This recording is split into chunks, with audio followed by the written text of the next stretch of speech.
También decide hacerlo de una manera explícita. Enviamos recursos que literalmente significaron comida, significaron sopa caliente, mantas.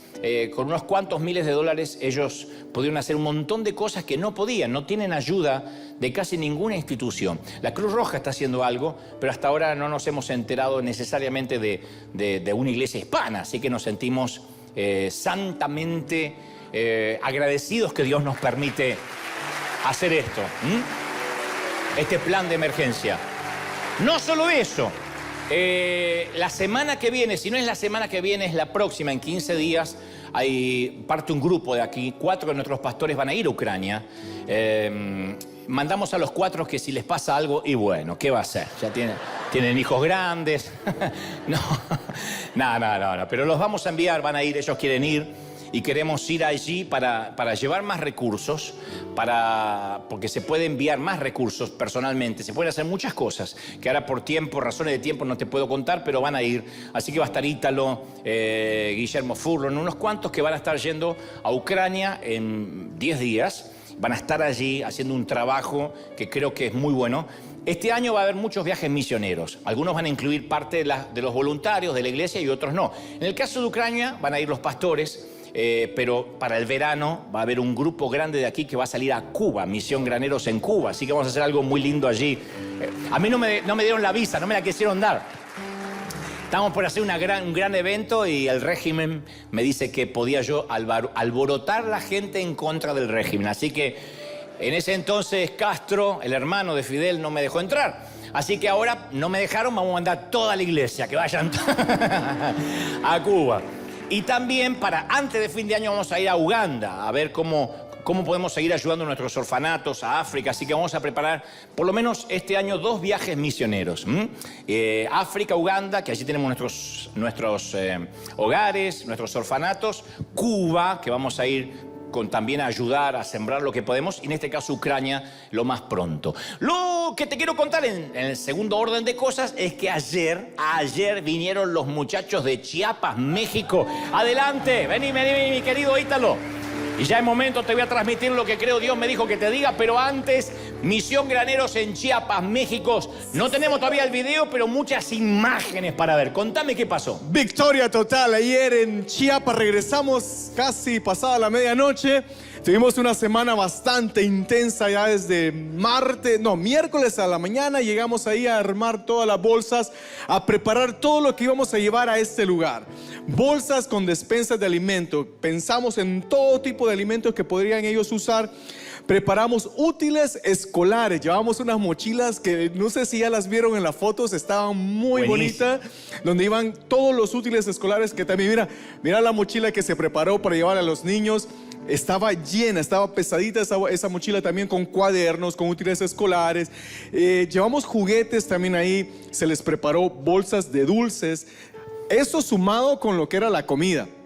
Aparte de todo eso eran regalos, y aparte de todo eso, allá en el lugar íbamos a tener ciertos servicios gratuitos que llevábamos. Así que empezamos a cargar todas las bolsas con el grupo. Esto lo hacíamos en Tuxtla Gutiérrez, ahí en Chiapas. Y ahí empezamos, por ahí alguien de Tuxtla, empezamos a cargar todos los alimentos en conjunto de unas 50, 60 personas que fueron de aquí desde River y trabajando con otra iglesia allá en Tuxtla, y se unieron otros hermanos. Salimos en caravana todos juntos hacia el lugar donde íbamos. Ese lugar donde fuimos está metido en medio de las montañas, en medio de la nada. Para ir ahí, ellos no pasa nadie por ahí, no reciben visitantes. De hecho, estuvimos un día antes haciendo ciertas tomas, haciendo ciertas cosas, y todo el pueblo salía a ver quién había llegado, porque nadie llega a visitarlos. Ahora ustedes imagínense llegar alrededor de unos 20 y tantos vehículos en caravana, con bandera, llenos de comida, llenos de cosas. Salieron todos los niños, salieron todas las familias a ver qué estaba pasando, y les empezamos a preparar. Llegaron médicos donde llevaban medicina, Y también iban a hacer revisiones generales a todas las personas. Llegaron dentistas. En este caso, la foto que están viendo, nos llegaron a decir que había un señor que no podía ir hasta donde nosotros estábamos. Y le dijimos, no se preocupe, nosotros vamos hasta su casa. Entonces fueron los médicos a ver al señor, a ver qué es lo que tenía. Le revisaron y le dieron medicina. Tuvimos también ahí dentistas.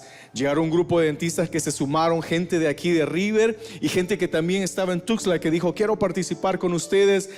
Quiropráctico, llegó el doctor Bob también, nuestro doctor Bob de ahí fue a ayudar.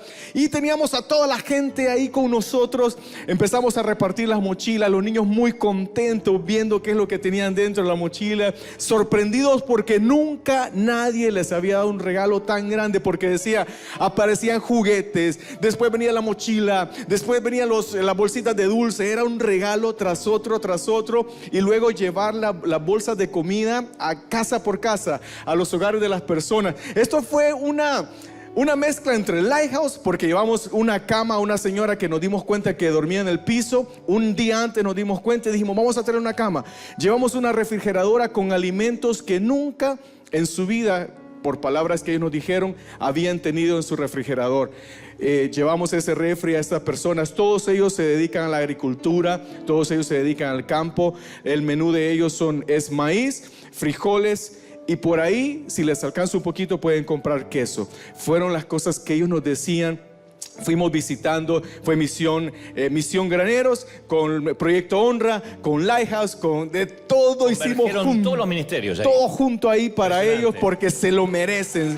Estas personas se lo merecen. ¡Maravilloso! En un momento paramos todo y empezamos a ministrar. Se pudo predicar la palabra. La mayoría de estos niños no saben leer ni escribir. La mayoría de ellos hablan 2 idiomas, hablan español y un dialecto. Se les predicó. Yo venía pensando cuando regresamos, decía, esta gente, nadie va donde ellos, nadie pasa por donde ellos, ni por casualidad ni por error. Para ir hay que ir hasta allá. Porque todo es una inversión, desde el boleto aéreo a toda esa gente que fue. A esa gente maravillosa le decimos un caluroso aplauso. Gracias por el esfuerzo, gracias por estar. Esto es en México, acá. Esto sin duda nació en el corazón del Señor, llevar a este grupo de guerreros hasta donde están ellos, para predicarles, para ministrarles, para abrazarlos y llevarles el mensaje de la cruz hasta allá, a esa comunidad. Así que, iglesia, fuimos a representarlos a cada uno de ustedes hasta Chiapas. Gracias, Ítalo. Chiapas, México. Y la semana que viene te vamos a seguir contando más. Esto tiene que ver con tu semilla, con tu siembra y, por supuesto, la tracción a sangre. Los que literalmente fueron, están muy cansados hoy. No se duerman, porque algunos vienen muy cansados, no durmieron allá o durmieron poco, el cambio de horario aquí en los Estados Unidos, pero lo bueno es que no hay nada mejor que llegar a la cama habiendo agotado la última onza de energía para el Señor, diciendo, Señor, vale la pena gastarse para Dios. ¿Cómo no va a valer la pena? Es maravilloso, ¿sí o no? Muy bien, ¿estamos listos? Muy bien. No, hay 3 listos y los demás no se despertaron. ¿Estamos listos? Ahora sí. Hace algunos años, un muchacho llegó a mi oficina y dice, Dante, vengo a decirle que se terminó mi tiempo aquí, en la iglesia. Yo había escuchado antes esas palabras de parte de otros. Durante muchos años me ha tocado darle la bienvenida a mucha gente y despedir a otros tantos. Eso es parte de una iglesia viva, de un organismo vivo. Hay personas que se tienen que ir. Me ha tocado pronunciar palabras de despedida porque para algunos es normal crecer, madurar, migrar. No es que necesariamente el que se va es porque está pasando una crisis o se va disgustado. Pero este en particular me dejó confundido porque este muchacho había estado con nosotros por varios años y siempre me mencionaba que yo era un padre para él. De manera que le pregunté, ¿hay alguna razón por la que crees que tienes que irte? Y él me dijo, es que siento que acá no me están alimentando. Dice, no me nutro. Y yo necesito otro tipo de palabra, más sólida. No me estoy nutriendo. No me están alimentando, es la frase que usó. Y yo siempre detesté esa frase, de toda la vida. La frase, aquí no me alimentan. No porque yo sea inseguro, sino porque la cultura de River, la filosofía de esta congregación, está diseñada para aliviar síntomas de ese tipo. O sea, hemos construido a conciencia una cultura que incluye una mentalidad de autoalimentación, de autonutrirse. O sea, no subestimamos la espiritualidad de nadie y mucho menos subestimamos la obra que hace el Espíritu Santo. No lo tenemos que ayudar necesariamente. La negligencia de la responsabilidad de autoalimentarse abre las puertas a una codependencia peligrosa, totalmente nociva. Y esto deviene en el raquitismo espiritual. La codependencia espiritual. La codependencia es esperar que me alimenten y eso produce cristianos enanos, pigmeos, atrofiados, analfabetos espirituales, que acá no hay, gracias a Dios, pero capaz que en alguna iglesia nos están viendo y sí. Entonces, claro, porque imagina que un día tu esposa te ve demacrado y consumido. Yo esto lo hablé alguna vez, puse el mismo ejemplo. Imagina que te ve demacrado, consumido, si estás casado obviamente, estás tan frágil que tus huesos están a la vista, tienes el vientre, el abdomen distendido a causa del hambre, obviamente no estás comiendo. Entonces le dices a tu esposa gorda, que casualmente ella sí come. En esta casa nadie me está alimentando, me estoy muriendo. ¿Cuál crees que sería la respuesta? Especialmente si te movilizas por tu cuenta. Si no estás confinado a una cama, a una silla de ruedas, no sé.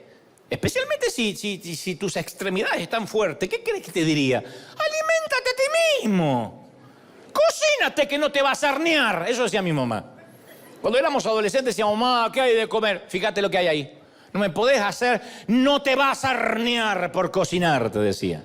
Uno se tenía que cocinar, algo sofisticado como un huevo o algo así. Entonces, la crisis más seria que está padeciendo actualmente el pueblo cristiano es la que llamamos la crisis de desarrollo. Porque hay cosas que nadie puede hacerlas por nosotros, nadie. En un ámbito religioso donde están de moda y son tan populares los profetas, hay que saber que nadie más puede sentarse a los pies del Señor para oír cuáles son las instrucciones para nosotros. No podemos hacer eso vicariamente, que alguien nos diga lo que Dios nos dice a nosotros. No podemos vivir de eso siempre. Solamente yo puedo fomentar mi propio crecimiento espiritual. Solamente tú puedes fomentar tu propio crecimiento espiritual. Entonces yo recuerdo el momento en que me encontraba en la misma situación que este muchacho que me vino a ver. Pues no lo estoy juzgando. Nada más que me recordó a lo que yo también pensaba cuando delegaba la responsabilidad de mi crecimiento espiritual a otros. Cuando era adolescente me quejaba mucho ante Dios sobre, por ejemplo, la calidad académica de la predicación en la iglesia donde yo me congregaba. Me aburría. Entonces decía, Señor, en este lugar me estoy muriendo de hambre. Yo quiero otra cosa, otro alimento. No me están alimentando. Siempre decía, Señor, me estoy desnutriendo. A veces espero uno que otro campamento, alguno que otro congreso para ver si me puedo alimentar, pero no puedo vivir así. Y sentí claramente la voz del Señor en mi interior que me dijo, ¿por qué culpas a los demás por tu falta de crecimiento? ¿Qué tienen que ver los demás? ¿De verdad estás dependiendo de que te alimenten una vez a la semana? Y mi problema no era la falta de recursos. Mi problema es que estaba esperando a que el pastor me diera de comer en la boca con la cuchara. El avioncito, ¿qué dice Jehová? Oh, ¿qué dice Jesús? Oh, puré. Estaba esperando eso. Yo quería que otro hiciera lo que yo tenía que hacer por mí mismo. Tomar la plena responsabilidad de mi nutrición espiritual, de mi solidez. Entonces, al comenzar a adentrarme en las Escrituras por mí mismo, vi el Salmo 32:8, que está justo en el centro, en el eje de lo que te estoy contando. Estaba en el eje de mi error. El Señor dice, yo te instruiré, y te mostraré el camino que debes seguir. Está hablando el Señor. Velaré por ti. Y luego dice, no seas como el mulo, como la mula, como el caballo, que no tienen discernimiento. Ahí yo quería dejar de leer, dije, bueno, ya no me está hablando a mí, pero el Señor hablaba. y cuyo brío hay que domar con brida y freno para acercarlos a mí. O sea, yo dije, ese soy yo. Tuve que aceptar la cruda verdad. Yo era ese caballo. Yo era esa mula. Bueno, yo era caballo, no mula. Caballo. Machito, gracias a Dios, pero caballo. Y no es lindo tener que confesar esto. Pero yo quería que me alimentaran, entonces tenía que asumir la responsabilidad de mi propio futuro. Esto no significa que está mal venir a la iglesia y recibir. Está bien, pero no podemos vivir solo de eso. ¿Quién vive comiendo una vez a la semana? Y cometí el más común de los errores. Quería que mi pastor estudiara mucho, se preparara mucho, para que pudiera echar baldes de conocimiento sobre mi cerebro y yo absorberlo. Señor, bendícelo, háblale para que Él me hable a mí. Mira qué fácil, yo era el nieto de Dios. No me daba cuenta que el conocimiento, e incluso el conocimiento bíblico, es como el sodio en su forma cruda. El sodio es muy destructivo para el ser humano, hasta que se convierte en algo más elevado, cloruro de sodio o sal de mesa. Pero si alguien ingiere sodio, se muere. Tiene que ser refinado y devenido en sal de mesa. De la misma manera, el conocimiento en sí mismo tiene que convertirse en algo más elevado, en sabiduría. Si no es solo conocimiento bíblico, que no necesariamente es sabiduría para la vida. ¿Hace sentido? Me están mirando así como diciendo, ¿a dónde va? ¿Me hace sentido o no? Porque aún la verdad necesita una guía sabia. Juan 14:16 dice, y yo le pediré al Padre, está hablando Jesús, y dice, y les dará otro consolador para que los acompañe siempre. Hasta ahí está perfecto. Luego dice, el Espíritu de verdad es el que los va a acompañar. Pero cuando venga el Espíritu de verdad, Él los guiará a toda la verdad. O sea que necesitamos una guía, no dice el conocimiento en sí mismo te va a ayudar, necesitas la guía hacia la verdad. Entonces, ¿cómo transformamos el conocimiento en sabiduría? Hay mucha gente que conoce mucho y es necia. La gran mayoría de los necios que yo he conocido tienen un montón de diplomas en la pared. Instrucción no es necesariamente lo mismo que sabiduría. Inteligencia no es lo mismo que sabiduría. Hay gente muy necia. Y hay gente que tiene poca instrucción académica y es muy sabia. Y yo no estoy hablando del conocimiento confuso, religioso, escatológico que hay que sumar en el cerebro. Yo hablo de comida. Lo que te ayuda durante la semana, cuando no hay servicio, cuando no podemos cantar juntos. Hablo de agua. Hablo de oxígeno. Lo básico, lo fundamental. Entonces, ¿cómo viene esa sabiduría, ese oxígeno? ¿Cómo viene? ¿Cómo llega a nosotros? ¿Será que Dios implanta información y entendimiento en nuestro subconsciente mientras dormimos? ¿Se acuerdan cuando nos decían que podíamos aprender inglés mientras dormíamos? Había gente mensa que creía en eso. Dije, qué lindo. Dice que te ponías los auriculares y decía, y entonces te iba al subconsciente y a la mañana te decían buen día, decías morning. Oh. Tu abuela, no pasa eso. ¿Será que Dios? Lo hice con el alemán también, porque yo fui a un colegio alemán y el alemán es muy difícil para aprender. Y entonces me ponía todo en alemán toda la noche. Sprechen Sie Deutsch, das Leben sinken an der Schande, was machst du? A la mañana hacía, estornudaba en alemán. Entonces, ¿qué hace Dios para darnos sabiduría? ¿Un acueducto entre el cielo y la mente? No, no exactamente.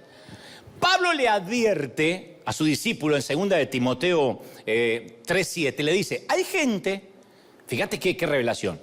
Pablo dice, hay gente que siempre está aprendiendo, pero nunca llegan al pleno conocimiento de la verdad. Ahí confirma nuestra teoría. Aprender no es llegar al conocimiento de la verdad, no es ser sabio. Saber la Biblia de memoria no te da sabiduría. Pablo se lo dijo a Timoteo, hay gente que todo el tiempo está aprendiendo, pero nunca alcanza el conocimiento de la verdad plena. Entonces podemos tener toda la información, sin embargo no acercarnos ni a un centímetro de la verdad.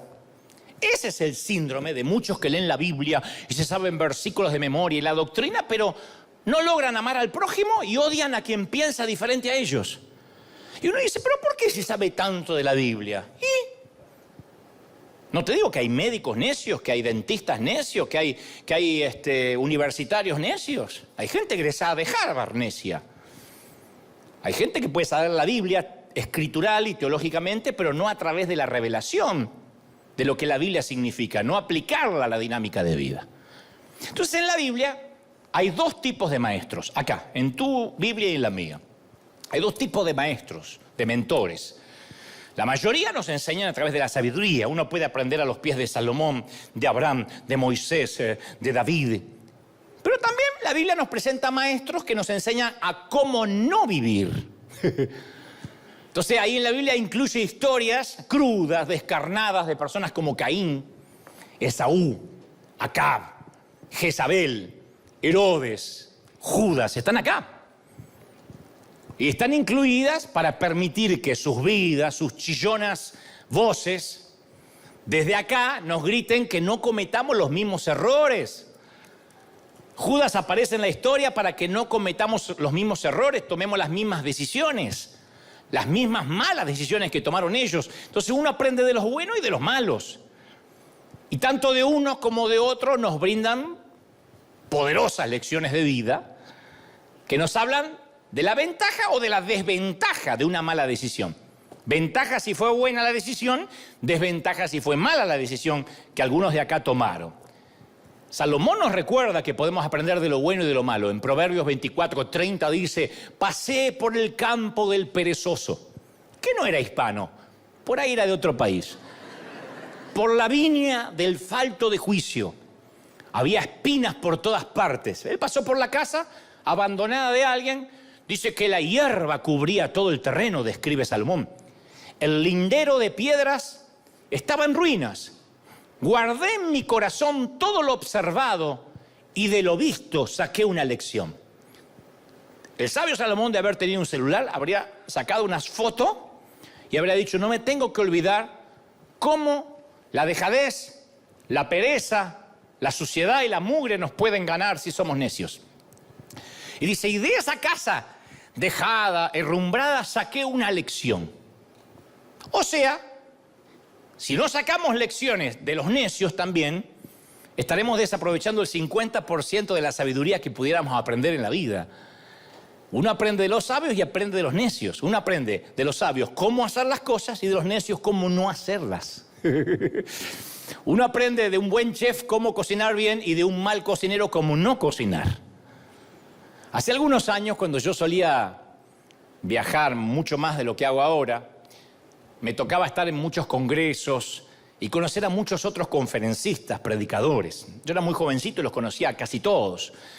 Y algunos eran muy buenos, excelentes oradores, disertadores. Y otros improvisados, bastante amateur, hablando sinceramente, muy malos en lo que hacían. No hago un juicio de valores respecto a sus personas, no digo que eran personas malas, malas en lo que hacían. Porque yo veía que no se preparaban o que... Recuerdo algunos que gritaban desaforadamente toda una hora. Y al principio el grito es lindo porque al rato decís ya. Y había algunos que gritaban y gritaban porque pensaban que grito significaba poder o autoridad. Otros comenzaban con una idea en el mensaje y terminaban en cualquier otro lado. Los famosos, yo no sé por qué estoy predicando esto. Que los mensajes no tienen ni pie ni cabeza. ¿De qué habló? No sé. Empezó la bestia del Apocalipsis, terminó con el anticristo, pasó por Juan, por Judas, se subió al arca, chocó en Nínive, se bajó del pez, se trepó a la mula. Desastre. Otros decían cosas que no resistían análisis de sentido común, o en su defecto eran muy malos comunicadores. Algunos trataban de comunicar bien, por ejemplo, pero eran muy desalineados en la vestimenta, no pobres. Yo nunca haría un juicio de valor respecto a alguien que es humilde. No, desalineados. Y entonces te distraían del mensaje la primera media hora porque decían, ay, ¿por qué no se arregla eso? ¿Y por qué no se... Desalineados. Entonces no cuidaban los detalles. Y recuerdo que sentí del Señor y me dijo, yo era muy muchachito, y me dijo, quiero que también aprendas de todo lo que no tienes que hacer. Quiero que aprendas lo que no quiero que hagas si realmente deseas que algún día te preste los oídos de la gente. Entonces, así como yo valoraba a los buenos conferencistas de los cuales tomaba nota, comencé a valorar a los malos conferencistas. Dije, estos también son grandes maestros de lo que yo jamás tengo que hacer. Mira nunca voy a hacer eso. Mira cómo le queda el pantalón, qué espantoso, nunca me voy a poner un pantalón así. Fíjate aquel cómo grita, voy a tratar de no gritar. Entonces yo decía, lo bueno y lo malo, y yo iba tomando nota y analizaba, a ver, ¿cómo hizo este tipo para aburrirnos en menos de 2 minutos? Eso es un don. Viste que hay gente que tiene el don, es un milagro, en 2 minutos, ¿te durmió? Yo decía, y yo reflexionaba, a ver, antes me levantaba y me iba. Yo decía, de este no puedo aprender nada. Y yo me decía, no, aprende. ¿Qué es lo que aburre? ¿Su tono monótono? ¿Su falta de inflexiones en la voz? ¿Su falta de preparación? ¿Será que está preparado pero le falta pasión y no es creíble y la gente no cree a nadie que no cree él mismo lo que está diciendo? Entonces yo empezaba a tomar nota. Entonces si logramos aprender de lo malo, tanto como de lo bueno, vamos a aprender el doble en nuestra vida. Por eso Dios puso en la Biblia relatos crudos, sin editar, historias que terminan mal. Porque aquí no es como los cuentos de Disney, que siempre se casa el príncipe con la princesa. Aquí hay gente que tiene mucha sabiduría y gente que terminó mal su vida. Saúl, el propio Sansón, con necedad. Entonces hay personas que se comportaban bien y otros no, los buenos y los malos. Y Pablo afirma en Romanos 15:4 que todo lo que se escribió en el pasado se escribió para enseñarnos. ¿Están conmigo, sí o no? A fin de que alentados por las Escrituras, dice el apóstol, perseveremos para mantener nuestra esperanza. Entonces todo fue escrito para algo. Las lecciones pueden venir de cualquiera en la vida. Salomón dijo en Proverbios 13:20, el que con sabios anda, sabio se vuelve. El que con necios se junta, saldrá mal parado. O sea, en ambos siempre aprendemos algo, algo se nos pega. Nos convertimos en aquellas personas iguales con las que andamos. La sabiduría, convengamos, es contagiosa. Cuando yo me reúno con alguien culto que le gusta leer y empezamos a hablar de libros, de literatura universal, a mí me dan ganas de leer. Cuando me dice, tienes que leer 100 años de soledad, cuando me lo dijeron la primera vez, tienes que leer a Gabriel García Márquez, a Neruda. Para mí eran libros que no estaban a mi alcance cuando era chico y de repente el hambre por leer vino por rodearme de gente que leía, que no vivía con el celular. Entonces, si uno quiere ser sabio, tiene que rodearse de gente sabia. Por eso, si no analizamos nuestro mundo relacional, los que nos rodean, nos podemos meter en muchísimos problemas. Porque las relaciones, quienes nos rodean, nuestro entorno, así como cualquier área de nuestra vida, requieren evaluación, a veces poda, refuerzo constante, a veces refinanciar algunas relaciones. Una vez te conté una frase que me decía mi abuela que después terminó siendo un mensaje que está disponible en nuestro sitio web oficial.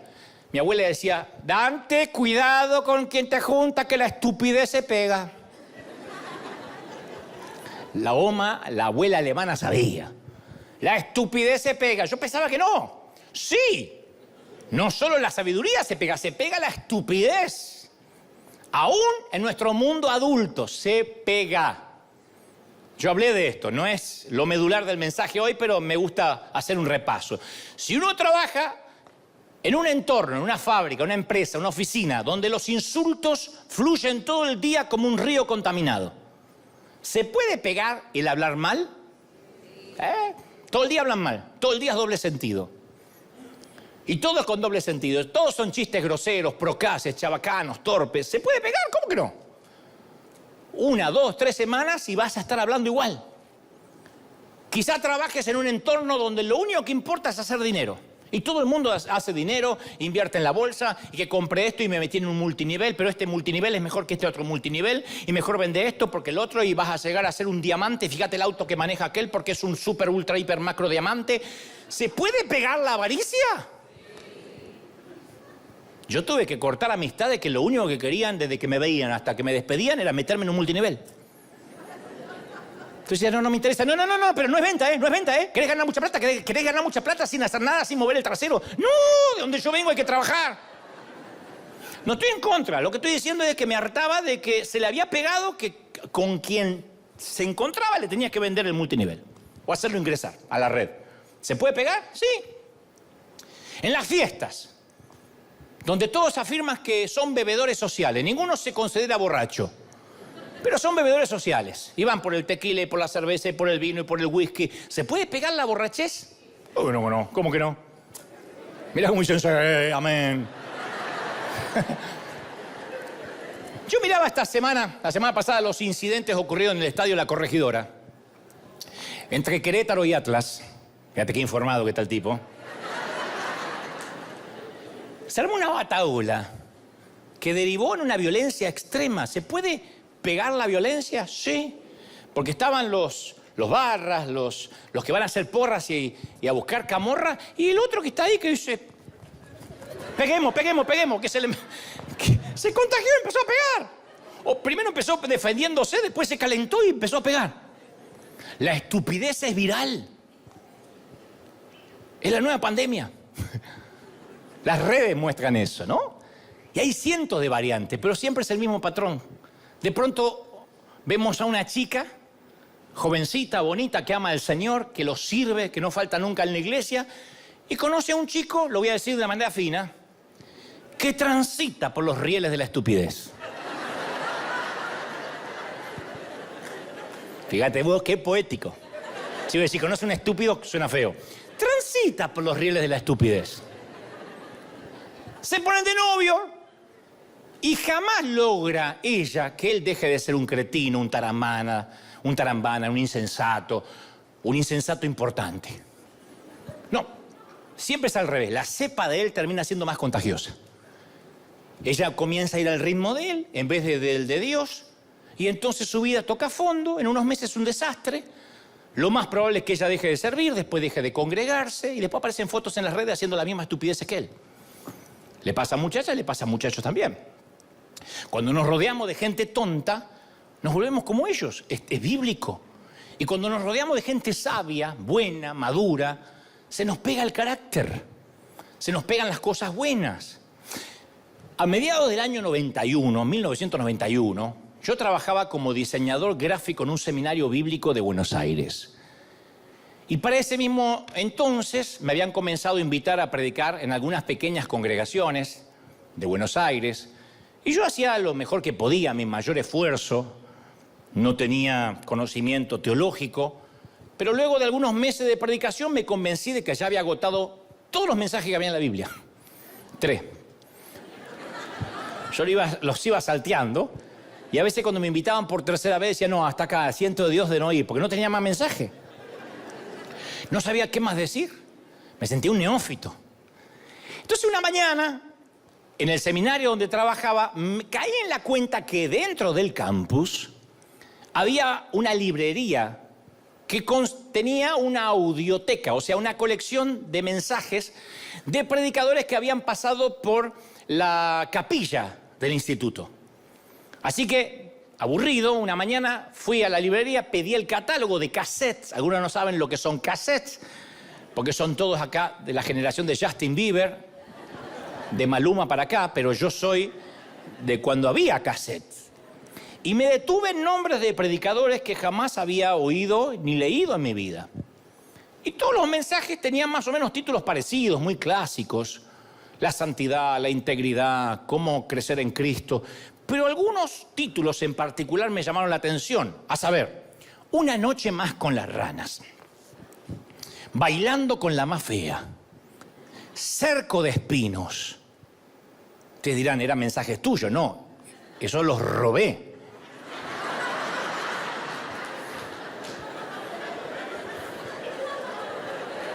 No sé si está bien, pero es la verdad.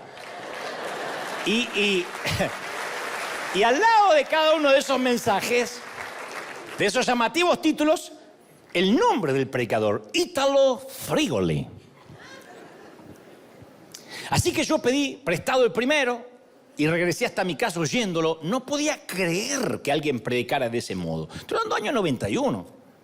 Tenía una fraseología cuidada, que no era el estilo de predicadores con los cuales yo me había criado. Una dialéctica exquisita, una disertación que yo jamás había nunca escuchado. Cada cassette era un tesoro de revelaciones. Yo me sentía un arqueólogo desenterrando el Santo Grial. Le digo, ¡ah! Era increíble. No había YouTube, no había acceso a los mensajes, sino a menos que tuvieras para escuchar cassette en el auto. Al día siguiente fui por otro mensaje y luego por otro y luego por otro, todos los que tenía Italo Frigoli. Él nunca lo supo, pero conversó conmigo en cada cinta.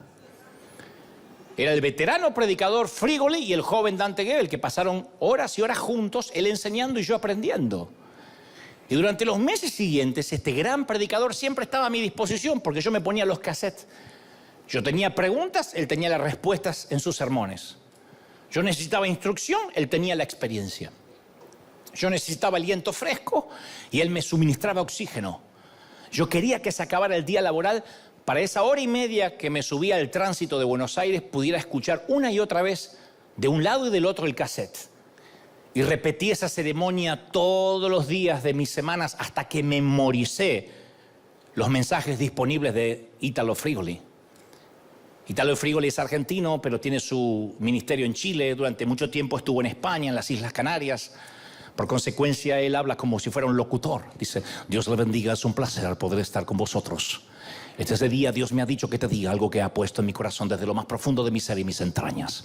Él habla así. Entonces, escucharlo es un placer. Cuando alguien habla rico, es lindo. Es un placer escuchar el lenguaje de Cervantes en la boca de un predicador. Así que me los aprendí de memoria y ahora que iba a predicar a las iglesias, llevaba mensajes más profundos. Tengo para compartir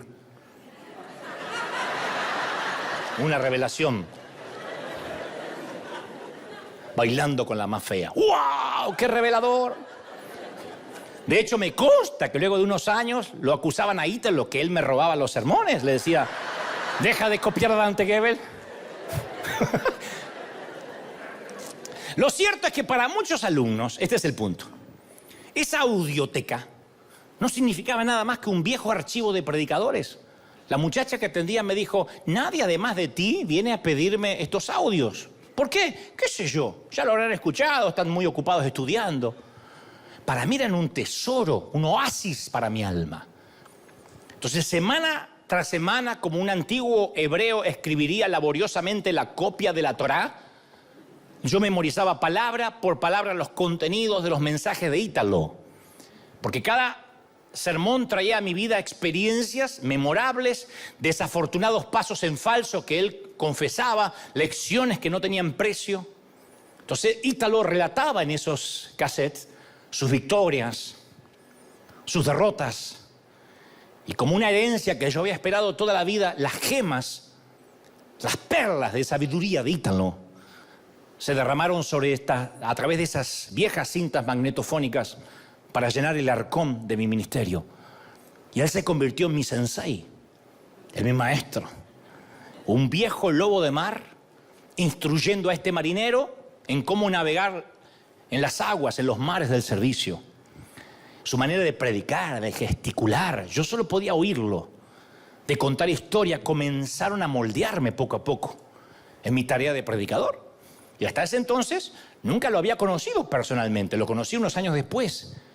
Pero cuando lo conocí, fue como encontrar a un viejo conocido para mí, porque yo me sentaba a sus pies cada regreso a mi casa luego de un largo día de trabajo en el seminario.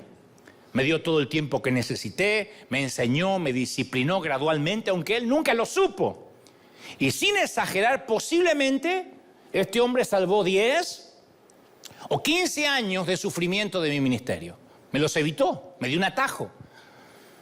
El secreto que obtuve, la sabiduría que él impartió, sin la necesidad de atravesar las mismas experiencias que lo lastimaron a él. Desde ese momento me percaté que no solo los jóvenes predicadores necesitan ayuda. Ninguno de nosotros tiene lo que se necesita cuando comenzamos. Entonces, ¿qué es lo que necesitamos recalar a lo largo del camino? Sabiduría. Y no tenemos ninguna sabiduría necesaria para ser el pastor que Dios quiere que seamos, la madre o el padre que quieren nuestros hijos que seamos, el maestro, el líder que esta generación necesita con urgencia. Nadie nace con lo necesario. Podemos tener sueños, visiones, proyectos, planes, pero no la sabiduría necesaria para navegar en los altibajos de la vida. Entonces Dios nos da siempre a todos una medida de fe para que sigamos, pero Él no es lo que nos va a llevar hasta el final de la carrera. Fe sin sabiduría no nos lleva a ninguna parte. ¿Cuánta gente que en fe comenzó cosas y no fueron sabios y dilapidaron proyectos maravillosos de Dios? Se metieron en visiones faraónicas que Dios nunca les mandó por falta de sabiduría. La gente se hartó que la esquilaran. Cuando vas a una iglesia que te levantan 5 ofrendas para mantener los gastos fijos, primero dejas de invitar a alguien nuevo porque te mueres de vergüenza. Segundo, dice, estoy harto, todo es dinero. Y el pobre pastor, lo entiendo, se metió en algo faraónico que después no pudo sostener, compramos el elefante y luego hay que alimentarlo. ¿Qué es eso? Falta de sabiduría. En la administración, en la mayordomía. Entonces Dios diseña nuestra vida para que siempre nos mantengamos aprendiendo, madurando. Nacemos con esa escasez de sabiduría para evitar que nuestros corazones se vuelvan ásperos, duros. Entonces Dios nos mantiene humildes, maleables, corregibles, cambiables, transformables.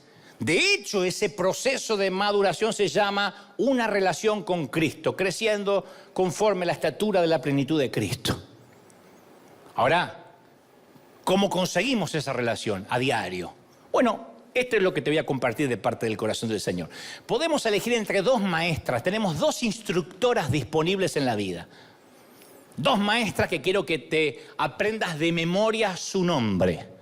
Porque son las 2 maestras destinadas a enseñarnos todo en la vida. Yo las conocí a las 2, una más que otra. Ambas son docentes de alto rango, saben lo que hacen. Ninguna de ellas sale barato. No es que, ¿y cuánto cuesta? Caro. Pero ambas requieren algo de nosotros. Ambas nos terminan cobrando algo. Son las 2 maestras de la vida. Y hay que elegir entre una y la otra. Si no elegimos ninguna, por defecto nos vamos a quedar con la segunda. Si no elegimos ninguna, sí o sí te toca la segunda. Las maestras son sabiduría y consecuencias. Y podemos aprender mucho con estas maestras. Sabiduría y mis consecuencias. Para que las puedan ver, mi sabiduría 90, 60, 90, mis consecuencias 380, 450. Es más gordita. Digo, qué sé yo. Pero tengo que advertirte sobre la gran diferencia en sus estilos de enseñanza. Mientras sabiduría nos deleitará con sus lecciones, consecuencia nos va a dejar sin aliento. La verdad es que consecuencia, para serte honesto, es la pedagoga más dura de las 2. Y el costo y las lecciones de consecuencias tienen un precio muy elevado, no todos pueden pagarlo. A consecuencia la suelen apodar bajo otro nombre. ¿Vieron que los niños siempre le ponen apodos a las maestras? Bueno, a consecuencia le suelen decir aprender por las malas. Pero aprendemos, pero por las malas. Te garantizo que aprendemos, pero por las malas. Pero para el momento que hayamos aprendido las lecciones a través de las consecuencias, esa instrucción capaz que nos llevó toda la vida. Nos consumió los mejores años. Cuando uno aprende a través de las consecuencias, nos puede costar la familia, el trabajo, el ministerio y tal vez nuestras vidas. Porque consecuencia enseña, pero siempre tiene un gran daño colateral. Cada uno de nosotros aprendió algo por experiencias personales que nos hicieron más sabios, ¿sí o no? Aprendiste a través de que te traicionaron a no confiar tan plenamente. Aprendiste a no entregar el corazón tan rápido, pero para eso tuvo que haber una estafa, un beso del traidor. Tuvieron que haber jugado con tus sentimientos. Aprender por las consecuencias duele siempre. Pero esas lecciones aprendidas a través de las consecuencias nos causan mucho dolor, mucho sufrimiento. Vaya que aprendemos. Una vez nos estafan, 2 no. Una vez nos traicionan, 2 no. ¿Sí o no? El que tropieza con la misma piedra es un tonto. Pero cuando uno aprende a través de las consecuencias, aprende bien. Mira, mucho antes que yo supiera que en las películas del Far West, de los cowboys, los vidrios son de azúcar, yo soñaba con atravesar un cristal. Era mi sueño como veía que arrojaban en las peleas a través a alguien de la ventana. ¿Viste cuando se pelea? ¡Pah! Yo soñaba de chiquito con eso. Era la parte más fascinante. Decía, papá, avísame, se rompe un vidrio. Ese vidrio en las películas que se quiebra, que estalla, que explota, no es vidrio real. Es vidrio falso y hecho a partir de azúcar, literalmente. De modo que nadie en el plató salga herido por los cortes de un vidrio real. Pero insisto, yo no tenía idea de eso. Y a pesar que luego me tuviera que aguantar los retos de mi madre, yo tenía que intentarlo. Así que disfrazado del zorro, decidí, montado en la escoba, intentar atravesar el vidrio. Yo quería intentar con tornado atravesar el vidrio de la ventana de la cocina de casa. Me rompí la nariz, la trompa. El vidrio ni se inmutó. Y ese día me volví un poquito más sabio. ¿Qué aprendí a los 8 años? ¿Cuál es la lección? Dante, los vidrios de las películas no están hechos de lo mismo que los vidrios de mi casa. Coseché una perla de sabiduría impresionante a partir de una experiencia personal, lo cual incluyó dolor, una trompa partida. Pero era una perlita de sabiduría, un pedacito de todo el tesoro de la vida. Para convertirme en el hombre que Dios quería que fuera, necesitaba una bolsa de esas gemas. Para llegar a donde yo quería necesitaba de mucha más sabiduría de la que había ganado en mi desafortunada experiencia contra el vidrio de la cocina. Y la verdad es que si vamos a aprender solo por consecuencia, no tenemos la cantidad de huesos que se necesitarían romper para adquirir la sabiduría que necesitamos. No tenemos la suficiente cantidad de narices para rompernos. Pero claro que aprendemos en el camino de las consecuencias. ¿Cómo no? Yo aprendí. Mejor que si una maestra me hubiese dicho, te voy a explicar de qué está hecho el vidrio. Yo quería probar. Hasta que no te quemas, no aprendes. Pero ¿cuántas veces te vas a quemar? Uno aprende por las consecuencias. El salmista en el Salmo 119, 67 dijo, antes de sufrir anduve descarriado, pero ahora obedezco tu palabra. Me hizo bien haber sido afligido, porque así llegué a conocer tus decretos. Hasta el salmista tuvo que romperse la nariz. Ahora, pregunto, ¿no sería mejor en la vida adquirir sabiduría? Aprender que no puedo atravesar un vidrio sin romperme la nariz y fundamentalmente sin tener la necesidad de rompérmela. ¿No sería buenísimo? Por eso, mi sabiduría duele menos que mis consecuencias. ¿Me siguen o no? Porque están así.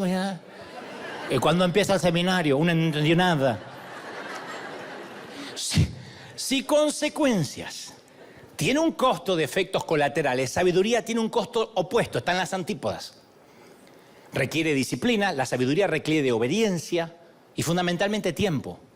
¿Y quieres saber cuál es la mayor diferencia entre sabiduría y consecuencias entre las dos maestras? Es una diferencia abismal. Sabiduría nos enseña las cosas antes que cometamos el error y luego nos toma el examen. Pero nos enseña antes la sabiduría. Consecuencia, primero nos hace cometer el error, nos toma el examen primero antes de enseñarnos algo. Sabiduría pone la cerca antes del precipicio y te dice no pases de aquí, no metas la pata, no cometas un error. Consecuencia, te visita en el hospital. Cuando estás con las 2 piernas fracturadas y traumatismo de cráneo. Está ahí. Ay, aprendí. Hablando de esto, verídica esta historia, yo sé que me ven en España. No voy a decir el nombre del pastor ni la ciudad para no herir sensibilidades. Pero tengo un gran amigo pastor en España que me dijo, otro pastor fulano de tal está muy accidentado y está en el hospital. Y sería para él una alegría que lo vayas a visitar, así que nos hicimos un tiempo y fui a verlo. Estaba todo quebrado, casi no lo reconozco. Las 2 piernas así, como en las películas, los 2 brazos quebrados, apenas podía mover así. Me dice, qué gusto, qué placer que ha venido aquí. Y yo le digo al anfitrión que me llevó, ¿qué le pasó? Y me dice, no, que te lo cuente él. ¿Pero por qué? Porque nos pidió contártelo él. Digo, ¿pero por qué está todo quebrado? Que te lo pidió contarle él. Entonces estábamos ahí, nos quedamos a solas, me dice, pues He aprendido una lección.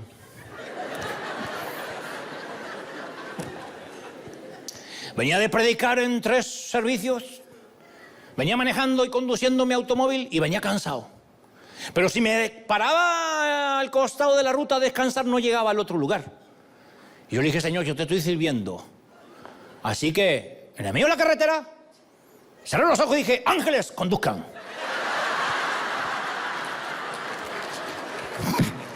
Telma y Luis.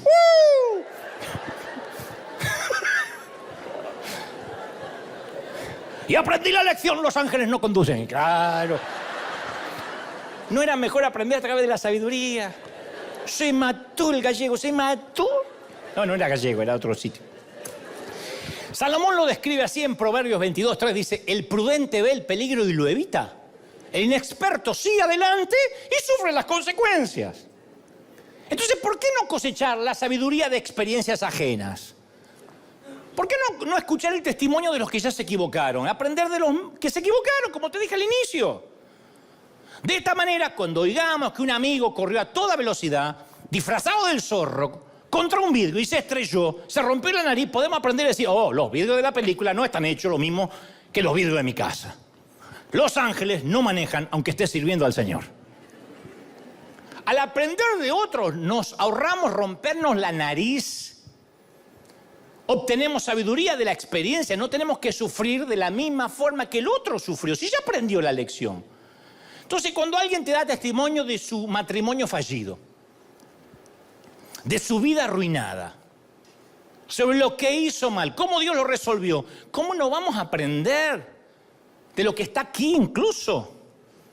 Entonces, si nos negamos a aprender, seremos personas completamente bobas, ingenuos, inocentes, ilusos, cándidos. Hasta la palabra de Dios nos llamaría estúpidos. Porque esta semana me escribió un creyente de Cristal, me dijo, qué tremendo Dante, qué bajo que has caído. No digas estúpido en el lugar sagrado. Yo te voy a decir una cosa. No iba a contestar, pero vos viste que yo no me aguanto. Si te niegas a aprender, no solo Dios te llama así, sino que te dice adoquín, alcornoque, badulaque, fatuo, ganso, imprudente, insensato, majadero, pasmado, estólido, obtuso, ordinario, bestia, y en los ratos libres, bruto. Porque hay que aprender. Una persona sabia ve las consecuencias en el futuro y hace un cambio antes de estrellarse contra el vidrio. Una persona tonta corre. Escuchó que Dante se rompió la jeta y él corre contra el vidrio. Lo tiene que experimentar en carne propia antes de poder aprenderlo. Y si esa es la manera en que decides vivir, se te va a ir la vida. ¿Cuántas veces te vas a casar?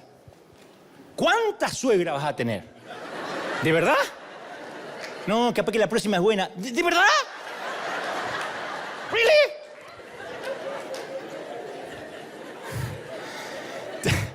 Hay que aprender de las experiencias de otros. Ahora, así como hay 2 maestros en la vida, también hay 2 exámenes. 2 tipos de exámenes. Ambos pueden causar sufrimiento, pero uno empuja hacia adelante mientras el otro nos va a retrasar. Ambos exámenes también tienen nombre. Disciplina o remordimiento. El apóstol Pablo se explayó sobre esta experiencia crucial en su segunda carta dirigida a un grupo de cristianos inmaduros, porque él escribe una carta que les causa un gran dolor a la iglesia, ¿no? Casi tan grande que ellos sentían que los había despellejado vivo el pastor. Y en 2 de Corintios 7:8, Pablo, no sé si se disculpa, pero aclara, dice, si bien los entristecí con mi mensaje, con mi carta, no me pesa. Es verdad que me pesó cuando lo escribí, porque me di cuenta que por un tiempo mi carta los entristeció. Sin embargo, ahora me alegro, dice Pablo, porque no se entristecieron con esa tristeza que no produce nada, sino que los llevó al arrepentimiento.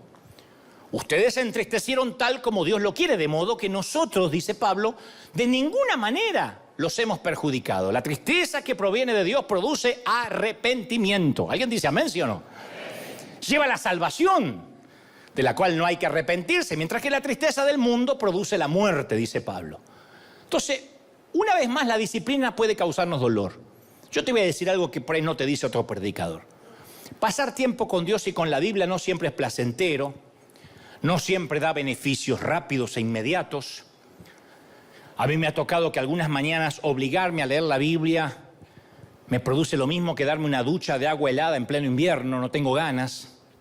Entonces, ¿cuál es la alternativa? Y bueno, el dolor de la disciplina tiene un costo menor al dolor del remordimiento. ¿Por qué no lo hice?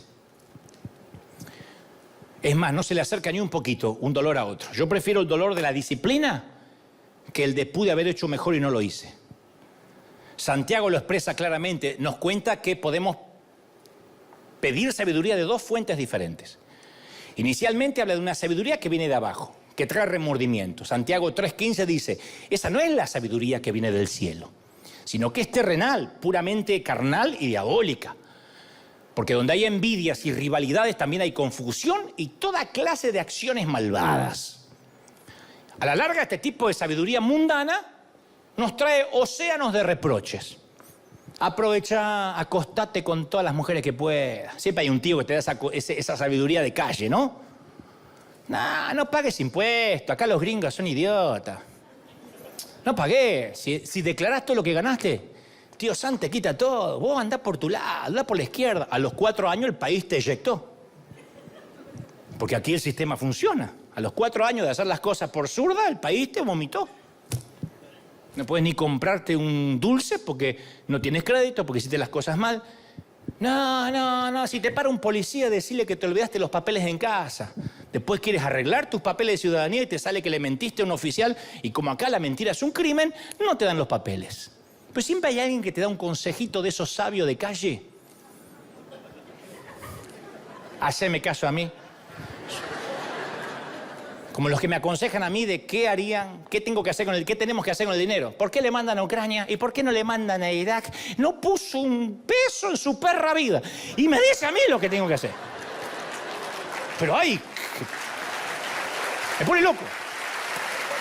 Claro, porque si me llama Bill Gates y me dice, mira, yo soy filántropo, yo te voy a decir dónde poder mandar dinero, yo lo escucharía. Pero este que pone un peso en la ofrenda, que no come banana para no tirar la cáscara, me quiere enseñar dónde tenemos que enviar dinero. Bueno, es gente que tiene la sabiduría de la calle. Y Santiago da una alternativa, dice, en cuanto a la sabiduría que desciende del cielo, es ante todo pura, además pacífica, dócil, llena de compasión, de buenos frutos. Entonces, en las bifurcaciones de la vida, vamos a tener que elegir en algún momento entre disciplina o remordimiento. Algunos vamos a mirar atrás con dolor y preguntarnos, ¿qué me pasó en aquellos años? ¿Qué provecho saqué de mis épocas de veinteañero? ¿En qué estaba pensando a los 30 y tantos años? ¿Cuándo fue que tomé el giro equivocado cuando ya tenía 40? Porque contamos con 7 u 8 décadas de vida nomás, ¿eh? Desperdiciar una década es un crimen. Algunos desperdician décadas como si fueran adolescentes. Cada década es sumamente preciosa. No queremos llegar al final de una década y darnos cuenta que malgastamos nuestra vida con remordimiento. Heart pounding drums, sinful ignite. Classical flourishes, paint a vibrant light. Indie rock guitars scream with pure delight. Let's break the mold, this is our electric night. Neon dreamscapes bathed in stardust glow. Boundaries blurring, a genre overflow. Lost in the rhythm where possibilities flow. The symphony of chaos sets our spirits aglow. We're electric rebels defying the norm, breaking the chains in a sonic storm. Sentient whispers morph into a battle cry. This is our revolution soaring to the sky.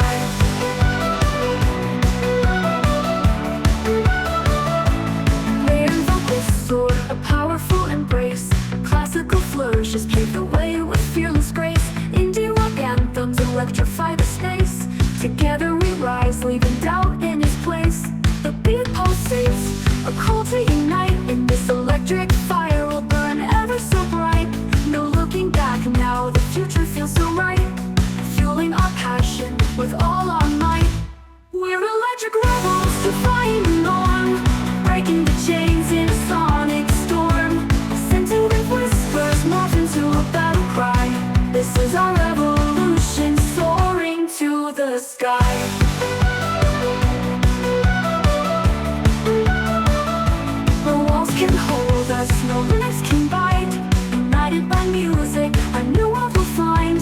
Let the sparks ignite, let our spirits unwind. This is electric legacy, forever entwined. We're electric rebels, defying the norm, breaking the chains in a sonic storm. Scintillating whispers morph into a battle cry. This is our revolution, soaring to the sky. We're electric rebels, defying through the norm, breaking the chains in a sonic storm. Some have whispers morph into a battle cry. This is our revolution, soaring to the sky.